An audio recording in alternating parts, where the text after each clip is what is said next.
porque yo denuncié a un coronel corrupto. Y pues, ¿para qué FARC? ¿Para qué ELN? ¿Para qué narcotraficante? ¿Y para qué paramilitarismo?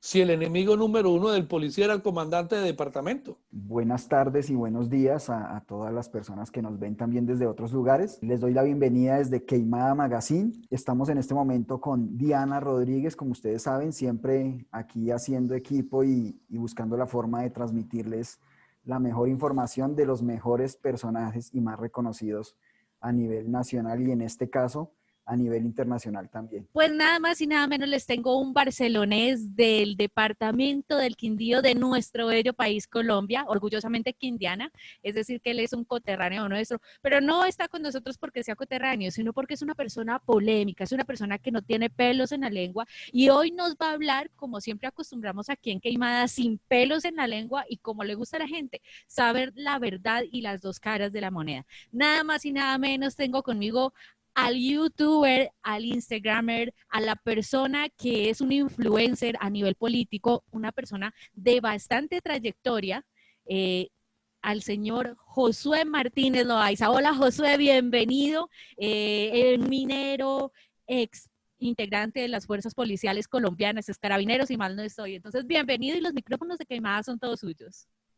Bueno, muchas gracias. Un cordial saludo, como siempre lo hago, para todos los grupos de la derecha nacionalista en Colombia y a todos los lugares del mundo donde se encuentre un colombiano y a todos los grupos anticomunistas. Para mí es un gustazo poder compartir con ustedes. Fue una sorpresa, Diana, tu invitación. Eduard también. ¿Quién es Josué Martínez Loaiza y de dónde viene? ¿Cuáles son sus orígenes?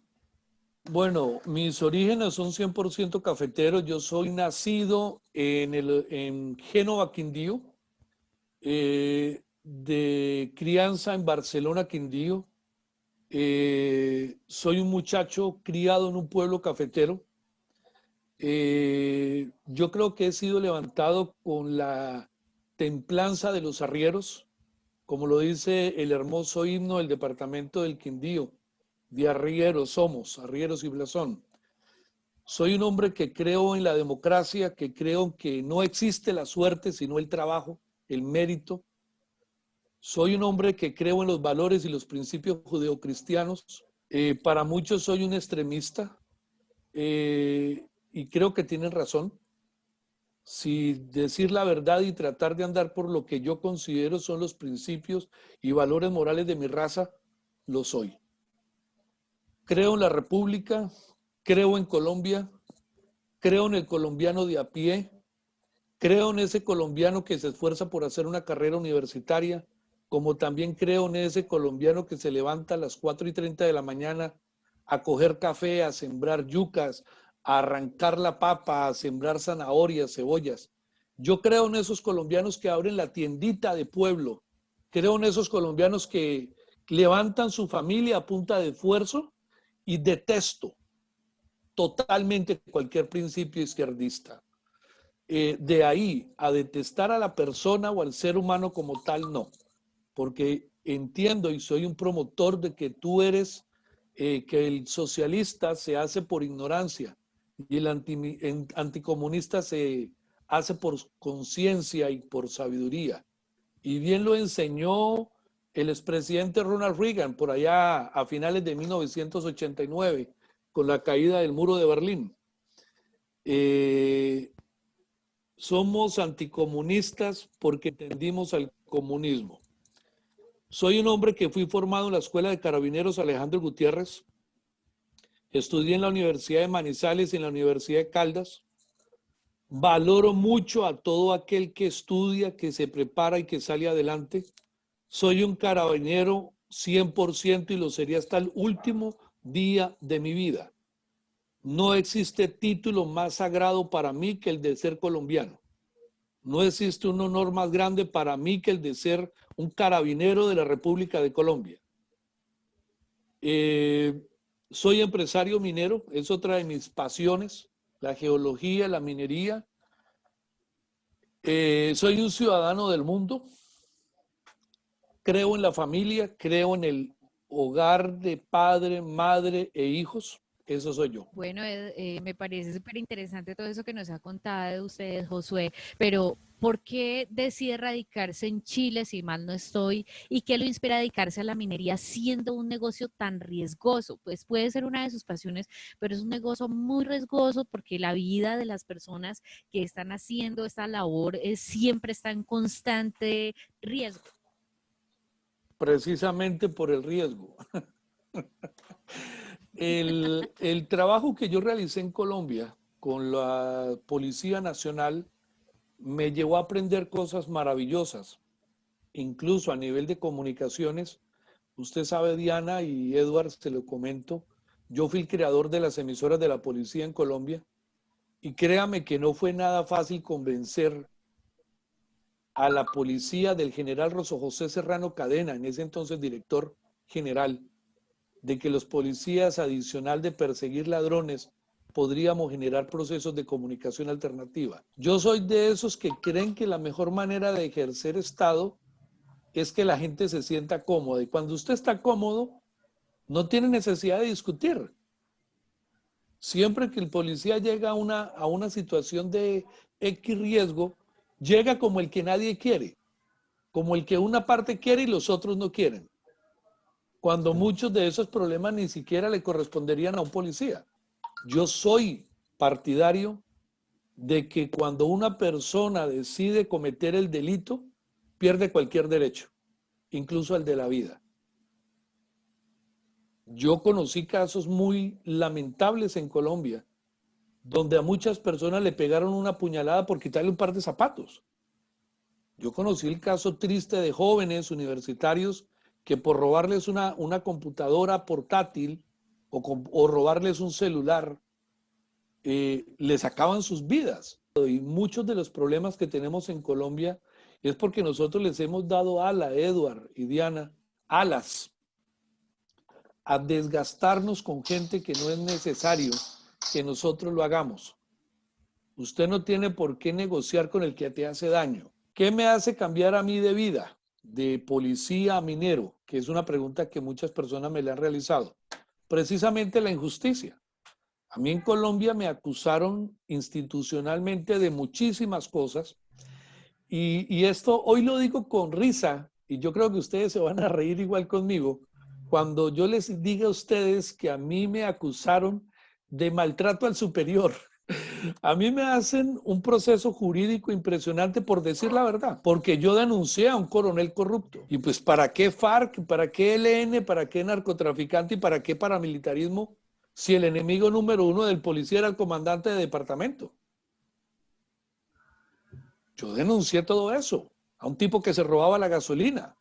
A un tipo que llegaba al presupuesto y se lo parrandeaba. A un tipo que tenía una bandola armada con el jefe de personal, con el ecónomo y directamente con el jefe administrativo del comando. Yo no podía, Edward y Diana, en esa época, en el Guainía, donde ni siquiera los policías podían salir a un radio de acción más grande que la periferia del pueblo, con lo poco que yo sé, gloria a Dios, logré colocarle comunicaciones en lugares del Guainía que en su vida había sido pisada por el Estado colombiano. Cuando yo llego de jefe de comunicaciones al Guainía, me doy cuenta que las comunidades originarias realmente tenían un rechazo hacia el policía, hacia el soldado. Y tienen razón, aclaro, ellos tienen razón. Y tienen razón porque los policías o soldados que van allá van más como castigados a esos lugares y los no mejores policías terminan en esos lugares. A mí me mandaron allá y supuestamente que porque yo era malo. Y no, señor, yo lo primero que hice fue llegar allá a ver una oportunidad de negocio. Yo empecé comprándole pescado a los caciques de las comunidades. Yo les compraba el pescado y lo mandaba para Bogotá, para Corabastos. Y resulta, Edward y Diana, que en el primer mes yo ya me estaba ganando 8 millones de pesos a la semana. Entonces, cuando yo llegaba, todos los de las comunidades, eso era un cariño para arriba y para abajo. Y efectivamente, los grupos paramilitares y los grupos de izquierda empezaban a replegarse, porque es que la respuesta conmigo era sencilla. Yo soy el que manda aquí. Así que echen más para abajo. Si se quedan, nos damos. Sencillo. Y efectivamente todo empezó a cambiar, empecé a colocar las avanzadas de comunicaciones, logré trabajar de la mano con el ejército, logramos unir equipos militares como el Taridan con equipos Motorola y logré sacar comunicaciones en frontera con Venezuela, en un lugar que se llama Amanabén, en el Guainía, al frente, donde se une todo lo que es el río Orinoco y sale el río Guainía. Todo eso yo lo conozco, muchachos. Y resulta que estando en el Guainía, los comandantes o los caciques de las comunidades se reúnen conmigo y me van trayendo el pescado y a la vez me traían unas bolsitas con unas piedritas que pesaban mucho. Entonces me decían, ¿usted puede averiguar qué es esto? Entonces, efectivamente, yo mando esto a Bogotá, a la Universidad Nacional, y me dicen qué minerales eran. En Colombia nadie sabía qué era tantalio. No lo conocían. De alta Exacto, cuéntanos tecnología. qué es. Aquí tengo precisamente, estos son La rocas que de se usa para tantalio. los celulares y Sí, equipos. con esto.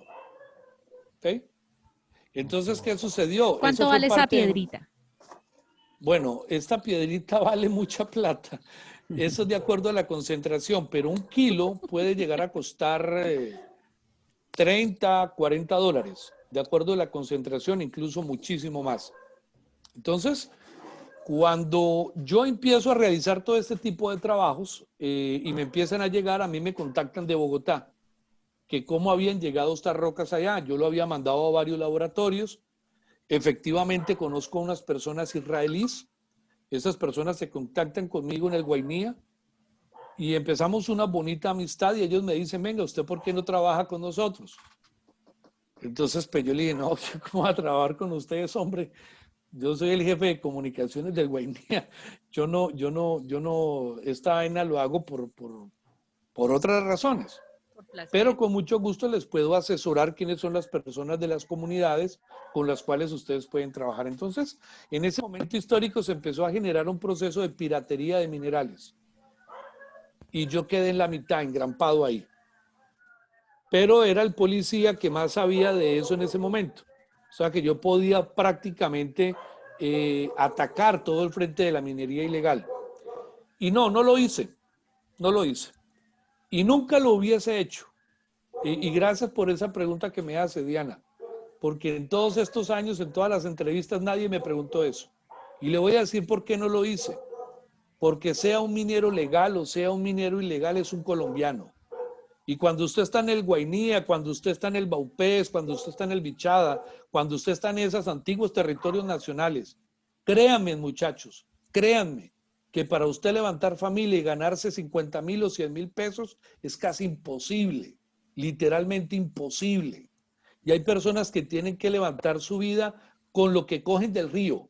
Por el cariño que la gente me fue tomando, me fui dando cuenta del mal proceder institucional, del por qué el colombiano promedio, incluso el más humilde, termina odiando a la policía, termina odiando a su ejército. Me empecé a dar cuenta de cómo procedían muchos policías que incluso violaban, que incluso robaban, que incluso se quedaban con el trabajito de las personas. Jamás en mi vida le quité un peso a un ciudadano colombiano. Jamás en mi vida me presté para que a esas pobres personas que trabajan con contrabando de combustible, yo les quitara tan siquiera una pimpinita de combustible.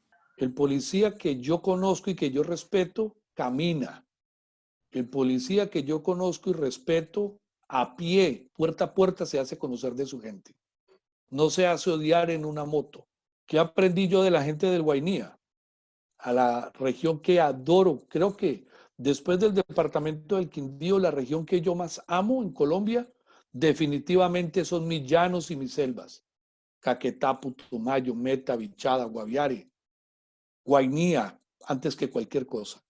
Porque yo aprendí a ser ciudadano del mundo ahí en el Guainía.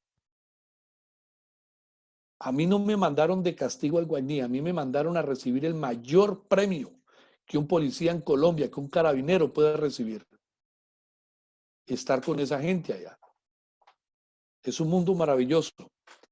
Gente maravillosa que merece toda la atención del Estado. Por eso yo gané. Porque me hice amigo de la gente. De esa tierra de muchas aguas. Eso significa el Guainía. tierra de muchas aguas. Yo dormí a los pies del Mavicure. Qué chévere. Yo pude llegar a Garza Morichal. Yo, carabinero, Josué Martínez, todos sabiendo que yo era el jefe de comunicaciones del Guainía, llegué sin una sola arma, sin un solo uniforme, solo con combustible, con víveres, para llegar con la gente hasta allá, para hacer negocios de tantalio.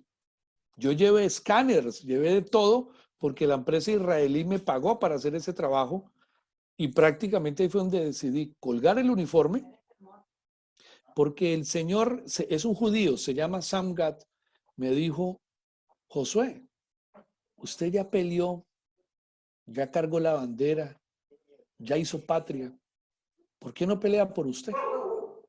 Necesitamos hacer este proceso de geología, y usted estudia eso por hobby, parece que le funciona. ¿Le gustaría? Yo estaba súper cansado del comandante del departamento, incluso yo voy a testimoniar algo acá. Bienvenido. Yo pude haber desgraciado mi vida, porque yo le iba a descargar todos mis 25 tiros de mi fusil a esa lacra. ¿Qué lo hizo Procurador detenerse, Josué? ese día conocí a Dios.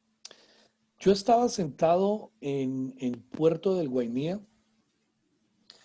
y mi plan era, apenas cayera el sol, pararme de ahí, llegar al comando del departamento y hacer eso.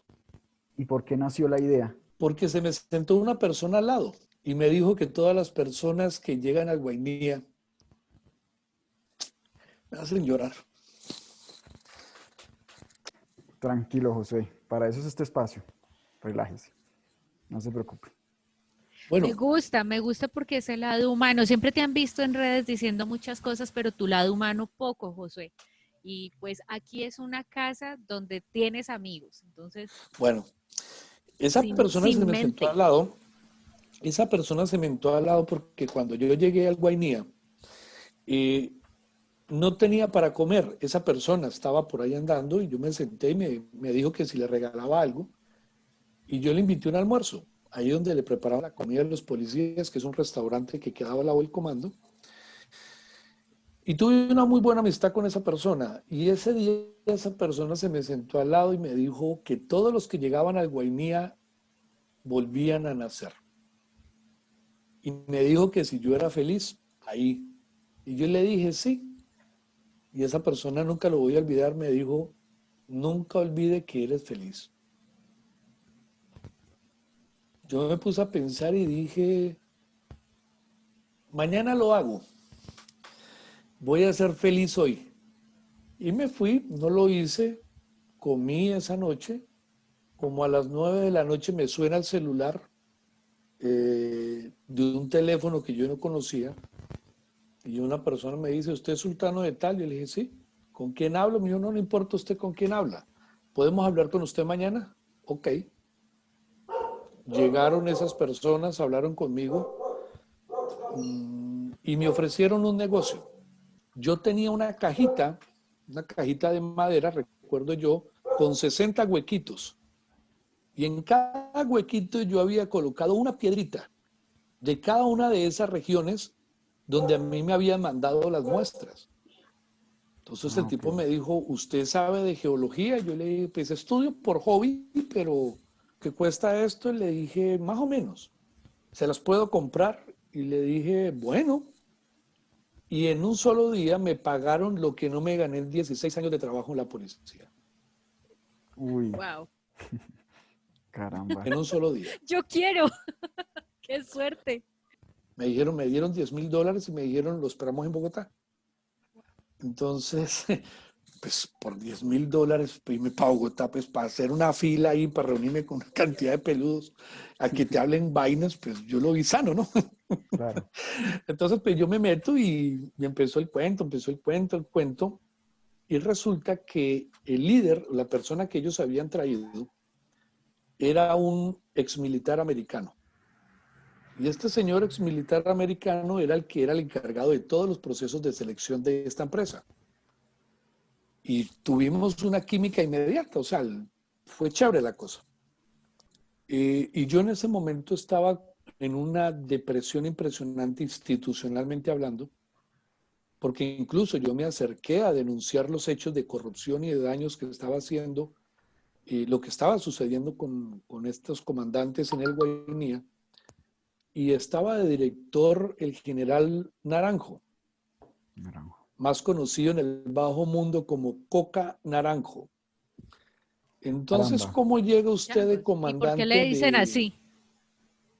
Porque tiene un hermano relacionado con narcotráfico que fue preso en Alemania, y porque adicional a eso, y hoy en día con todo lo que ha sucedido en el proceso, en el fallido proceso colombiano de la paz, todos ustedes han dado cuenta que este tipo es uno de los artífices del robo a la victoria del no en Colombia y a la implementación de los narcoacuerdos. Creo que mejor presentación de Coca Naranjo no puede haber. Me acordé de la frase de mi amigo en el Guainía. Yo había sido bañado en las aguas del Guainía. Yo había renacido en el Guainía. Soy un tipo de 1,80 m, 113 kilos, formado por los tipos más bravos que puedan haber existido en los grupos de operaciones especiales en Colombia, que fueron los que eran el bloque de búsqueda. A mí me formaron toda una familia de carabineros, originales carabineros. ¿Ustedes creen que yo me iba a detener porque un pelotudo con uniforme me iba a marcar mi destino? No, muchachos, a mí no me educaron para fallar. Yo me acuerdo que me devolví de la dirección general, marqué en la portería del CAN de la dirección general, llamé al personaje, la vacante todavía está, me dijeron es suya. Nadie más iba a hacer sino usted, me dijo el tipo. ¿Quiere venir a hablar? Les dije no, eso era un viernes. Nos vemos el lunes, les dije yo, perfecto, te voy a esperar. Me fui caminando desde la 26, desde el CAN. Yo no tenía nada en mi cabeza, no sabía qué estaba pasando. La depresión fue horrible. Yo simplemente caminé. Mire, chicos, caminé hasta la 68 y de la 68 hasta la 1 de mayo, que es un kilometraje. Es Me largo, sí. mamé mis horas. Y cuando iba por cierto lugar que me encanta, había una iglesia. Yo me paré de lejos y me puse a ver cómo ellos cantaban. Y me acuerdo yo que cantaban unas canciones hasta chéveres. Y no sé, me dio por entrar. Como que algo en mi corazón me llamó. Y me senté. Yo jamás en mi vida, Edward y Diana, me gustó sentarme en las sillas de atrás. Me hice las de adelante, siempre. Yo estaba muy cansado, tenía una sed impresionante, me puse allá y escuché todo el culto. Y luego llegaron unas personas y me dicen, ¿te gustaría escuchar profecía? Como que profecía esa, yo pensé dentro de mí, yo dije, ¿estos ya se creen profetas o qué? Hagámosle. Y efectivamente llegó un hermano en Cristo, me impuso manos. Por la descripción que acaba de hacer, entiendo que me está hablando usted de la iglesia Mira, ¿verdad? No, no, es un error decir la iglesia Mira y ahora les voy a decir porque también me echaron de ahí. ¡Ah, carajo! Eh, Creí que así era como se debía denominar. no, Mira es una agrupación El política, movimiento. movimiento Es el político, y movimiento. yo creo que la religión no tiene que ir con política. De acuerdo. Y yo creo que una manera de uno faltarle a Jesús, una de las maneras de fallarle a Jehová, es untarse de política. Es inmundo. Se llama Iglesia Ministerial de Jesucristo Internacional. Logré conocer a los jerarcas de esta iglesia, desde la hermana María Luisa, desde el hermano Andrés Carrillo, desde el doctor Baena, desde la élite de la élite del grupo Mira, y ellos saben quién soy yo. Y si llegan a ver este programa es posible que les dé un paro cardíaco por lo que voy a decir. Y en ese momento Dios me habla y me dice cosas impresionantes. También el Señor me dio una orden ese día, una orden brutal. Entonces yo fui la semana siguiente, presenté mi uniforme.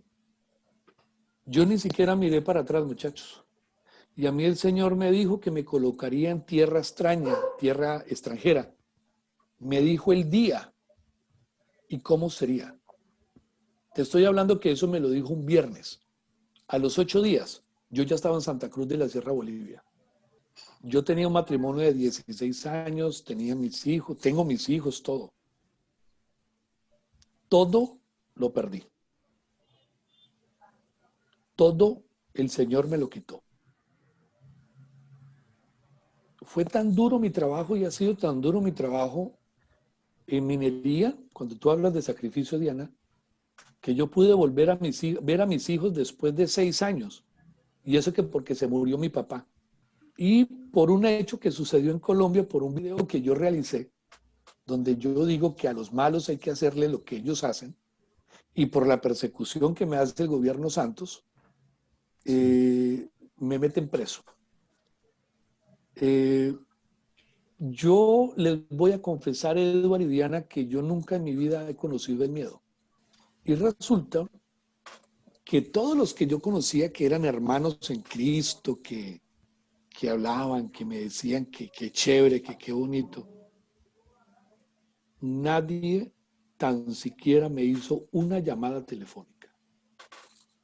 Todos los que me conocían que yo había ido a conocer obras del ministerio en Colombia, en Ecuador, en Bolivia, en Chile, en Argentina, a mí me parece que la orden que dieron es que este loco no vuelva por acá, no lo vuelvan ni a saludar o algo así, pero prácticamente fue un espaldarazo.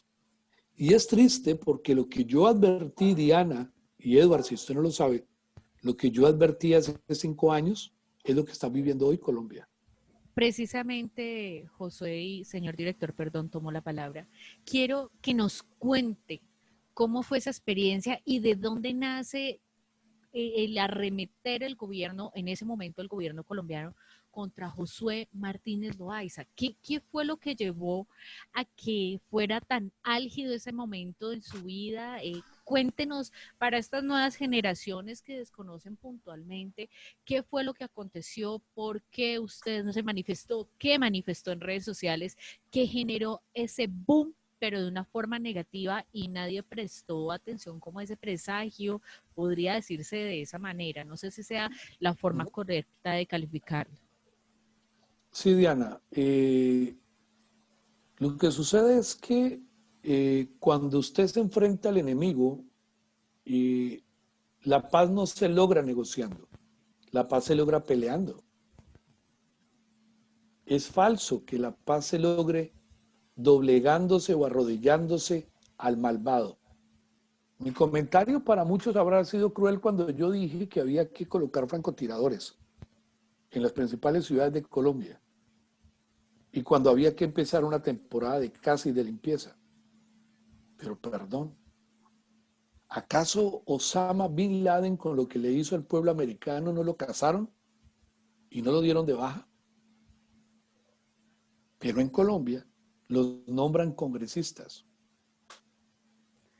Pero, ¿A qué Josué, estamos jugando? ¿cuál fue el comentario en sí? O sea, literalmente, ¿cuál fue el Ese, comentario? Eduardo y Diana, yo no quiero verlos a ustedes dos, ni a ningún colombiano, ni a ninguna persona de las selvas de mi patria, o a ningún quindiano, encontrármelo colgado en un andén, en un semáforo, pidiendo una moneda para alimentar a sus hijos.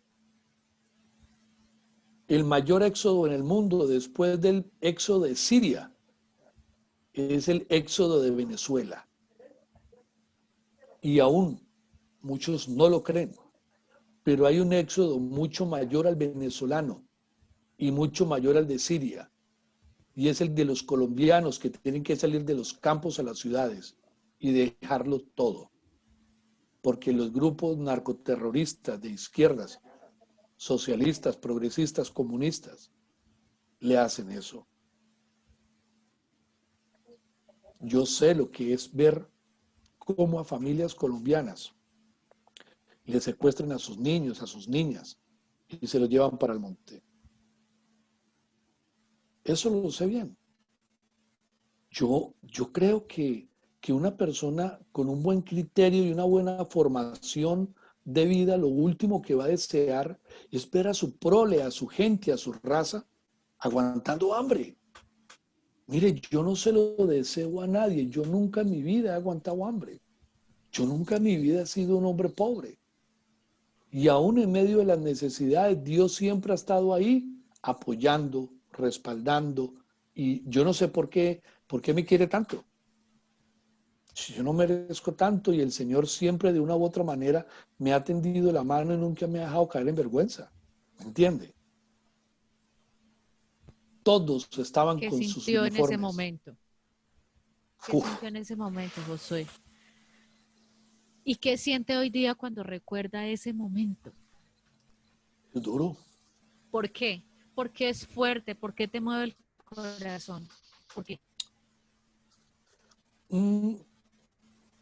De niño yo tuve varios sueños. El primer sueño que yo tuve era ser dueño de una emisora.